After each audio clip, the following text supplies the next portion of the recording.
देखिए सबसे पहले बात करते हैं हिंदू धर्म, ठीक है। हिंदू धर्म को ही सनातन धर्म भी कहा जाता है, ठीक है, और ये सबसे प्राचीन धर्म माना जाता है हिंदू धर्म। अब देखिए हिंदू धर्म को कितने भागों में बांटा गया था पहले, तो हिंदू धर्म को पहले 2 भागों में बांटा गया था, शैव धर्म और वैष्णव धर्म। तो पहले हम शैव धर्म पढ़ेंगे, फिर इसके बाद वैष्णव धर्म पढ़ेंगे, ठीक है। अब देखिए शैव धर्म में क्या स्पेशल है, तो शैव धर्म जो शिव की पूजा करते हैं वो शैव धर्म के अनुयायी कहलाए, ठीक है, या जो शिव को मानते हैं उन्हें क्या कहा जाएगा, शैव धर्म का अनुयायी, ठीक है। जो शिव से संबंधित है उन्हें शैव धर्म का अनुयायी कहा जाता है।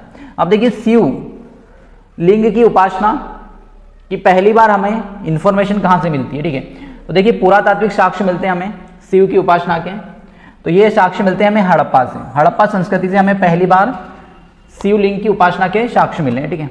ये बहुत ही महत्वपूर्ण प्रश्न है, कई बार पूछा गया है कि शिवलिंग की उपासना के पहले साक्ष्य कहाँ से मिले हमें, तो हड़प्पा संस्कृति से मिले हैं। इसके पहले मैंने हड़प्पा संस्कृति पढ़ाई है, उसमें बताया था मैंने कि एक 3 मुख वाली 3 नेत्र वाली मूर्ति मिली है वहाँ से, तो उससे तात्पर्य लगाया जाता है कि भैया शिव की उपासना सबसे पहले हड़प्पा संस्कृति में होती थी, ठीक है।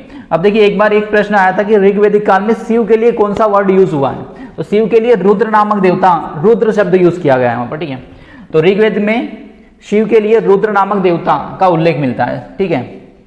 ऋग्वेद में शिव का वर्णन नहीं है, रुद्र का वर्णन है, तो रुद्र का तात्पर्य किससे है, शिव से, ठीक है। अथर्ववेद में शिव के लिए क्या वर्ड यूज हुए हैं, तो भव यूज हुआ है, सर्व, पशुपति और भूपति कहा गया है, ठीक है, अथर्ववेद में।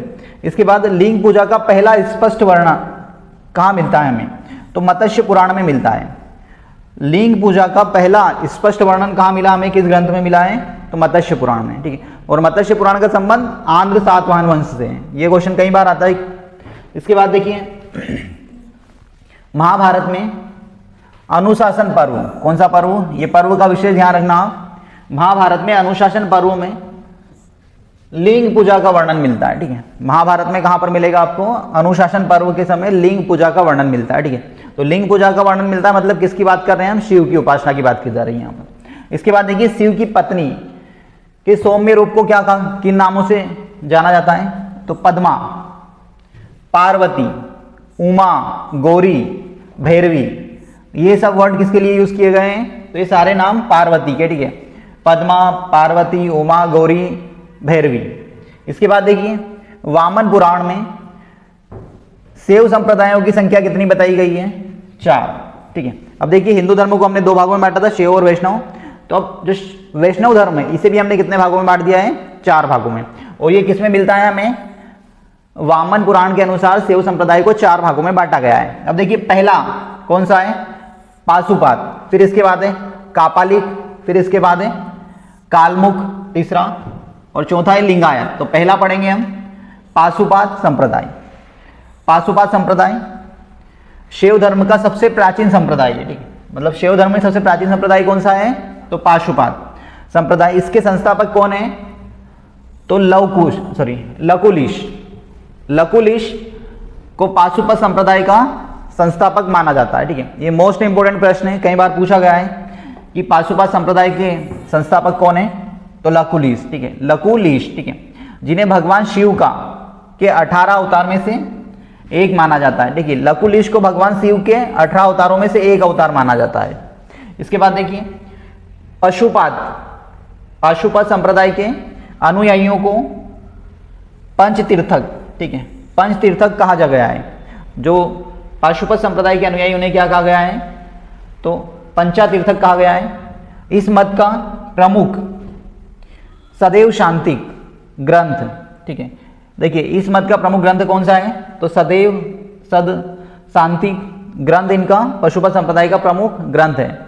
और देखिए श्री कर पंडित एक व्याख्याता पाशुपात आचार्य थे, ठीक है, एक प्रसिद्ध आचार्य रहे हैं पाशुपात संप्रदाय के। तो देखिए शैव धर्म का पहला संप्रदाय कौन सा है, पाशुपात। तो ये सारी बात हमने किस संप्रदाय के बारे में करी, पाशुपात के बारे में। अब देखिए आगे बढ़ते हैं, कपालिक संप्रदाय। सेकंड संप्रदाय कौन सा है शैव धर्म का, कापालिक संप्रदाय। कपालिक संप्रदाय भी बोलते हैं इसको, कापालिक संप्रदाय के इष्ट देवता कौन है भैया, तो भैरव। इस संप्रदाय का प्रमुख केंद्र श्रीशैलम है। श्रीशैलम कपालिक संप्रदाय का प्रमुख केंद्र रहा है। इसके बाद देखिए कापालिक संप्रदाय के अनुयायियों को शिव पुराण में महाव्रतधर कहा गया है। क्या कहा गया भैया इस संप्रदाय के अनुयायियों को? महाव्रतधर कहा गया है। इस संप्रदाय के लोग नर कंकाल में भोजन करते हैं भैया, ये जरूर ध्यान रखना। कपालिक संप्रदाय के जो अनुयायी होते हैं वो नर कंकाल में भोजन करते हैं, ठीक है, और जल तथा सूरापान करते हैं तथा शरीर पर चीता की भस्म लगाते हैं, ठीक। ये विशेष ध्यान रखना। कौन से संप्रदाय के हैं? तो कपालिक संप्रदाय के। ये जो नर कंकाल होते हैं उसके अंदर खाना पानी पीते हैं उससे, और शरीर के ऊपर भस्म लगाते हैं, ठीक है, चीता की भस्म, ठीक है। इसके बाद देखिए तीसरा संप्रदाय अब हमारा लिंगायत, ठीक है। लिंगायत संप्रदाय दक्षिण भारत में प्रचलित है। दक्षिण भारत में सबसे ज़्यादा फेमस है लिंगायत। कर्नाटक में सबसे ज़्यादा आपको लिंगायत संप्रदाय मिलेगा। इन्हें जंगम भी कहा गया है, ठीक है। लिंगायत संप्रदाय को क्या कहा गया है? और तो जंगम कहा गया है। इस संप्रदाय के लोग शिवलिंग की उपासना करते हैं, ठीक है, और शून्य संपादने लिंगायतों का मुख्य धार्मिक ग्रंथ है। क्या है इनका मुख्य ग्रंथ? शून्य संपादने। इसके बाद देखिए बसव पुराण में लिंगायत संप्रदाय के प्रवर्तक अलभ प्रभु को कहा गया है, ठीक है, और उनके शिष्य बासव को बताया गया है। इस संप्रदाय को वीरशैव, इस संप्रदाय को क्या कहते हैं? वीरशैव कहते हैं, ठीक है। वीरशैव संप्रदाय कहा जाता है या शैव संप्रदाय कहा जाता है इसको। अब देखिए इसके बाद 10वीं शताब्दी में मत्स्येंद्रनाथ थे। कौन थे 10वीं शताब्दी में? मत्स्येंद्रनाथ। ये बहुत ही महत्वपूर्ण है। ने नाथ संप्रदाय की नींव रखी थी। कौन से संप्रदाय की नींव रखी थी इन्होंने? 10वीं शताब्दी में मत्स्येंद्रनाथ ने नाथ संप्रदाय की नींव रखी। और इस संप्रदाय का व्यापक प्रचार प्रसार किसने किया? तो गोरखनाथ ने। गोरखनाथ इनके शिष्य थे, बाबा गोरखनाथ, ठीक है। गोरखनाथ ने वर्ण व्यवस्था तथा ब्राह्मणों के विशेषाधिकारों की आलोचना की और उनके द्वारा प्रतिपादित सिद्धांतों को तंत्र कहा जाता था, ठीक है। देखिए, और इसकी सदस्यता भिन्न जाति बिना जाति भेदभाव सबके लिए खुली, ठीक है। नाथ संप्रदाय की कोई भी धारण कर सकता है, इसे कोई भी ले सकता है, कोई भी इसका सदस्य बन सकता है बिना भेदभाव के, ठीक है। पल्लव, इसके बाद देखिए पल्लव काल में शैव धर्म का प्रचार प्रसार नैनारों द्वारा किया। देखिए पल्लव जो डायनेस्टी थी दक्षिण भारत में, इस समय शैव धर्म का प्रचार प्रसार किसने किया? तो नैनार संतों ने किया, ठीक है। और नैनार संतों की संख्या कितनी है? तो 63। ये संख्या बहुत पूछी जाती है, मोस्ट इंपोर्टेंट क्वेश्चन है कि नैनार संतों की संख्या कितनी थी भैया? नैनार संतों की संख्या है 63। 63 नैनार संतों ने शैव धर्म का प्रचार प्रसार किया है। इसके बाद देखिए एलोरा, एलोरा के प्रसिद्ध कैलाश मंदिर। एलोरा में कौन सा मंदिर है प्रसिद्ध? कैलाश मंदिर है, जिसका निर्माण राष्ट्रकूटों ने करवाया था। इसकी इमेज भी दिखा दूंगा मैं, बहुत ही महत्वपूर्ण मंदिर है जो कैलाश मंदिर है एलोरा का। इसकी कटाई ऊपर से की गई थी, पूरी चट्टान को काटकर इस मंदिर को बनाया गया है। इसके बाद देखिए चोल शासक राजराज प्रथम ने तंजौर में प्रसिद्ध राजराजेश्वर मंदिर बनवाया है। ये मंदिर मोस्ट इंपोर्टेंट, ये दोनों मंदिर कई बार परीक्षा में पूछे गए हैं। कैलाश मंदिर किसने बनाया? तो राष्ट्रकूटों ने बनाया था।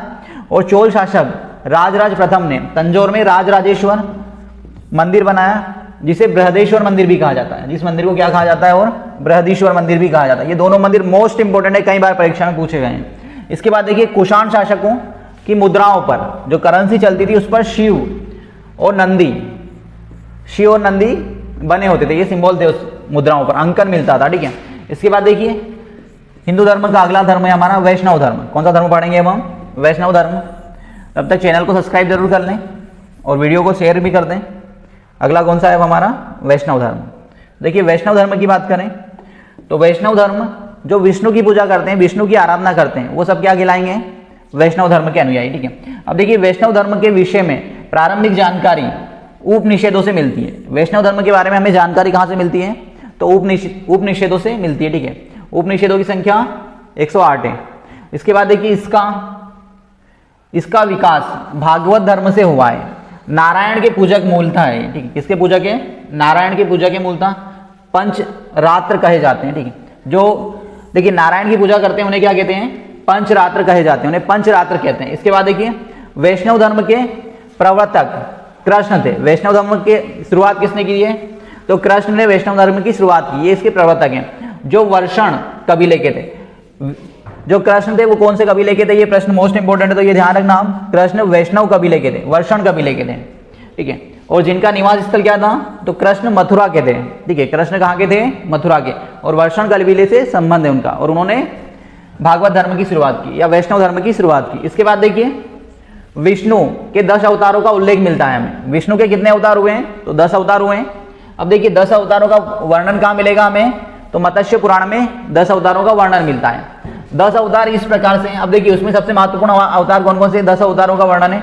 मत्स्य, कर्म, वराह, नरसिंह, वामन, परशुराम, राम, बलराम, बुद्ध और कल्कि। तो ये 10 अवतारों का वर्णन मिलता है हमें मत्स्य पुराण में। और ये 10 अवतार किसके हैं? तो ये 10 अवतार विष्णु के बताए गए हैं। इसके बाद देखिए गुप्त काल। गुप्त काल में विष्णु को वराह का अवतार बताया गया है। देखिए गुप्त काल में विष्णु का जो वराह अवतार है वो सबसे ज्यादा प्रसिद्ध है, ठीक है, सर्वाधिक प्रसिद्ध है। ये प्रश्न कई बार पूछा गया है कि गुप्त काल में सबसे प्रसिद्ध विष्णु का अवतार कौन सा है, जिसकी सबसे ज्यादा प्रसिद्ध हुआ है, तो वो है वराह का अवतार, ठीक है। इसके बाद देखिए नोट अगर बात करें हम, तो भगवान विष्णु के सुदर्शन चक्र में 6 तीलियां थी। ये प्रश्न भी आया था पिछली बार पुलिस में कि भगवान विष्णु के सुदर्शन चक्र में कितनी तीलियां थी? तो 6 तीलियां थी, ठीक है। उसमें ये विषय ध्यान रखना, भगवान विष्णु के चक्र में 6 तीलियां थी। इसके बाद देखिए ये मंदिर बहुत ही महत्वपूर्ण है, कई बार परीक्षा में पूछा गया, अंकोरवाट का मंदिर। तो देखिए अंकोरवाट का मंदिर कंबोडिया में है, ठीक है। कहां पर है अंकोरवाट का मंदिर? कंबोडिया में। कंबोडिया, कंबोज के राजा या कंबोडिया के राजा सूर्यवर्मा दूती ने बनवाया था। मोस्ट इंपोर्टेंट है। अब देखिए 1113 से 1150 ईस्वी में बनाया गया था, ठीक है। 1113 से 1150 के बीच में यह मंदिर बनाया गया था।